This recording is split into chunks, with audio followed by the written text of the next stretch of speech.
एक बार एक राजा के दरबार में एक आदमी जाकर बोलता है कि राजा साहब आप हमें रख लो और मैं इंसान का चेहरा देख के बता सकता हूँ कि वो कौन सी नस्ल का है। बोले अच्छा।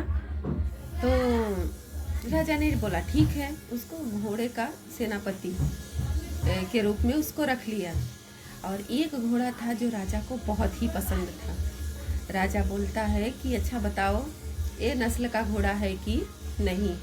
तो उसने घोड़े की तरफ देखा, बोला नहीं राजा साहब ये नस्ल का घोड़ा नहीं है। अरे क्या बोल रहे हो, मैंने इतना महंगा घोड़ा खरीदा अब तुम बोल रहे हो ये नस्ल का ही नहीं है। तो वो जो जिससे घोड़ा खरीदे थे राजा साहब उसको बुलाए। अरे राजा, अरे ये तुमने तो बोला था ये नस्ल का घोड़ा है और तुम बोल रहे ये तो बोल रहा है नस्ल का है ही नहीं, ये कैसे।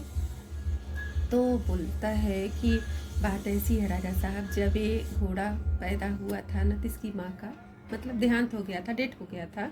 तो मैंने इसको गाय का दूध पिलाया। तो राजा पूछते हैं उससे कि अच्छा तुम्हें कैसे मालूम पड़ा कि ये नस्ल का घोड़ा नहीं है। बोले राजा साहब जब ना घोड़ा घास खाता है तो ऊपर मुंडी करके खाता है, मुंह में घास लेता है ऊपर मुंडी करके खाता है, और ये जब घास खाता था तो नीचे मुंडी करके खाता था, इसके लिए मुझे मालूम पड़ा। और राजा खुश होता, उसको भेड़ बकरी दान मतलब इनाम के तौर पर देता, और जिसको रखा था सेनापति के रूप में।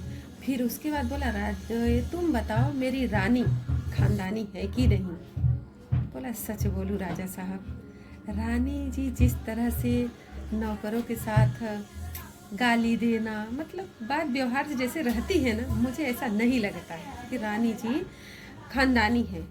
अरे ये क्या बोल रहे हो, हमारी रानी के बारे में ऐसा बोल रहे हो। अच्छा, उनके मम्मी से पूछा गया, माता जी से, रानी जी की माता जी से पूछा गया कि ये ऐसा बोल रहा है, क्या ये आपकी बेटी है। तो बोलता है, रानी की माँ बोलती है कि हम आपसे रिश्ता रखना चाहते थे और हमारी कोई औलाद नहीं थी, इसके लिए हम ये नाऊ से मतलब इसको गोद लिए थे बेटी को। तो फिर राजा बहुत खुश हुआ, फिर भेड़ बकरी फिर दान में दिया। तो राजा बोलता है कि अच्छा मुझे बताओ कि मैं खानदानी हूँ कि नहीं। तो बोलता है अपनी जान की सलामती चाहिए राजा साहब, मुझे आपके बारे में नहीं बताना है। बोले नहीं ऐसा कुछ नहीं है, जा दिया दान में तुझे, तू कुछ भी बोलेगा मैं तुझे कुछ बोलूँगा नहीं, तू बता। तो बोले राजा साहब आप भी बिल्कुल खानदानी नहीं हो। अरे ऐसा कैसे, हमारे बारे में ऐसा बोल रहा है। अपनी माँ के पास जाकर पूछे, माँ ये ऐसा बोल रहा है। तो उनकी माँ बोलती हैं कि हमें कोई औलाद नहीं थी तो हमने एक गडेरिया से आपको गोद लिया था। अभी वो राजा आकर के वो आदमी से पूछता है कि तुम्हें कैसे पता चला हमारे बारे में। तो बोले राजा साहब, राजा महाराजा जब खुश होते हैं ना तो सोना चांदी हीरा मोती दान करते हैं, और आप जब हम पर खुश होते तो भेड़ बकरी ही दान देते थे। तो कुछ भी हो, इंसान जहाँ का रहता है ना उसको उसका वो संस्कार खींचता ही है।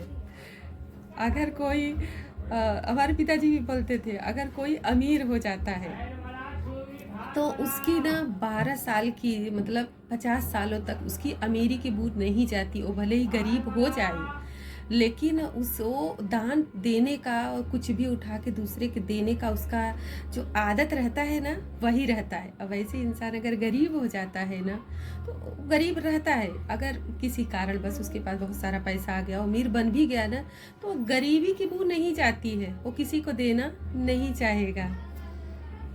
जिस तरह से बताया जाता है कि श्री रामचंद्र जी जब भी जाते हैं केवट को उतराई देने के लिए, देना रहता है तो उनको बड़ा संकोच लगता है क्योंकि वो राजा थे, हमेशा दिए थे ना, तो केवट को कैसे ना मतलब ऐसे वो केवट बोलता है नहीं उतराई नीचे, तो कैसे दें कैसे न दें, ऐसे कैसे चले जाएं।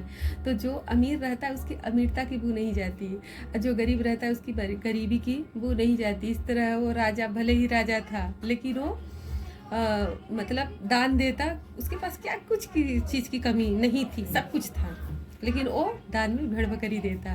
और रानी मतलब नौकर चाकर इतने सब लगे लेकिन उनके बात व्यवहार का जो नज़रिया था ना वैसे ही रहता, किसी से भी किसी भी तरह का बात करना, गाली विली देना। तो ओम शांति, नमस्कार।